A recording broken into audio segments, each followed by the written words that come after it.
ওমানের সাউথ আল শারকিয়া এলাকায় একটি গাড়ি চুরি করে তাতে আগুন ধরিয়ে দেওয়ার অভিযোগে ৩ ব্যক্তিকে গ্রেপ্তার করেছে পুলিশ। মঙ্গলবার রয়্যাল ওমান পুলিশ এক বিবৃতিতে এ তথ্য জানায়। ওমান পুলিশ জানিয়েছে, গাড়ি চুরি ও অগ্নিসংযোগের ওই ঘটনার পরপরই তদন্ত শুরু করে আইনশৃঙ্খলা রক্ষাকারী বাহিনী। তদন্তের ধারাবাহিকতায় ওই ৩ সন্দেহভাজনকে নিজেদের হেফাজতে নেয় পুলিশ। অভিযোগ আছে, গ্রেপ্তারকৃত ব্যক্তিরা প্রথমে গাড়িটি চুরি করেন এবং পরে মাসিরা এলাকায় নিয়ে ইচ্ছাকৃতভাবে সেটিতে আগুন ধরিয়ে দেন। ওমানে মাঝে মধ্যেই গাড়ির ভেতরে মূল্যবান জিনিসপত্র রেখে যাওয়ার সুযোগ নিয়ে চুরির ঘটনা ঘটে থাকে।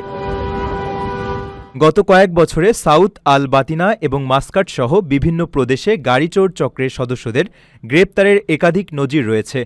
তবে শুধু চুরি নয়, এবার চুরির পর গাড়িতে আগুন দেওয়ার এই ঘটনাটি মানুষের বিশেষ নজর কেড়েছে। গ্রেপ্তারকৃত ওই ৩ ব্যক্তির বিরুদ্ধে আইনি ব্যবস্থা নেওয়া হচ্ছে বলে জানানো হয়েছে। একই সঙ্গে সাধারণ মানুষকে নিজেদের গাড়ি ও মূল্যবান সম্পদের ব্যাপারে আরও সচেতন হওয়ার পরামর্শ দিয়েছে রয়্যাল ওমান পুলিশ। ওমানের সেরা রেট দিচ্ছে বাংলাদেশি প্রতিষ্ঠান গালফ এক্সচেঞ্জ। প্রিয়জনকে টাকা পাঠাতে আজই আসুন আমাদের যে কোনো ব্রাঞ্চে অথবা কল করুন স্ক্রিনে দেয়া নাম্বারে।